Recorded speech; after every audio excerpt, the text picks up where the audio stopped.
When I was incarcerated, I cried every day just because I didn't know what was going on with my kids. That's all I cared about.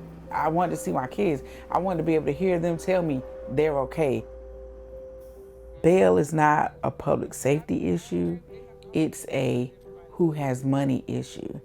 And the people who have the money are the ones who never see the inside of a jail. Being incarcerated for 2 months, not being able to afford bail, I sat there until they finally dismissed my charges. I want people to envision that and realize how harsh incarceration is, how harsh holding someone because they can't afford to get free. I want people to equate that to modern day slavery. They can't buy their freedom. They can't work off their freedom because they haven't been found guilty of anything. So why not go to one of these rural counties who don't have access to a bail fund on a regular basis and free these women?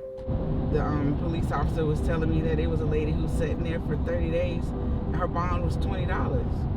And so we just... That's Grandma. Hey, Grandma. All right, Miss Hanson is on her way here to my house, and I told her to send the names of the women that she had, family member names, to you and to me. Grandma was one of the first people I called and was like, hey, Grandma, what if we do this? And it was like she was on it from day one. I know what it feels like to be locked up. At my sentence, and I fought for my life. And they gave me 30 and a half years. I did 23 years, 5 months, thanks to all the work that Andrea James and a few other people, lawyers in Washington, they all fought for my freedom. When Andrea came into the camp, I said, do you know anything about the law? She says, yes, I'm a lawyer.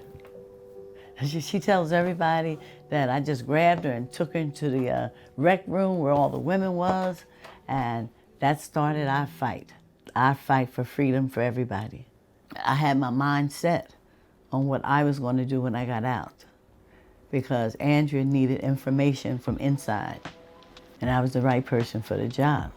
We were working with Biden for clemencies. We worked with Obama. Out of the 100 women we gave Obama, 50 of them came out. We fight in each state for them not to build more prisons, and we also fight for prisons to have more, have mental health, job training, get your GED. I help to bail people out. I walk in Raleigh with the Vigil for Freedom and Racial Justice from the December 1st to January 1st. She writes letters to people who are incarcerated. Families don't even write to their loved ones, but Grandma writes to everybody. I write to over 2,000 to 2,500 people. And I don't type them letters. I handwrite them, even though my hands are a little crooked. Because while I was in prison, women stayed in mail call, just waiting for a handwritten letter. So I write. And then they send me all of their records, and it's always, dear Grandma, I need help. So as long as they keep writing me, there's work I gotta do. So the process of how we pick the black mamas is easy. They be a black mama and the amount of their bail. that's how we pick them, right? So I had it planned out, starting from the 8th of May up until Mother's Day. Every day go to a different county and bail out the black mamas that are there.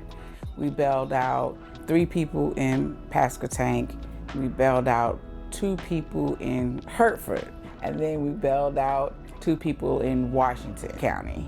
Then we went to Edgecombe County, bailed out 1 person, went to Nash County, bailed out another person, and Pitt County and Guilford County, they'll be done later on in the week.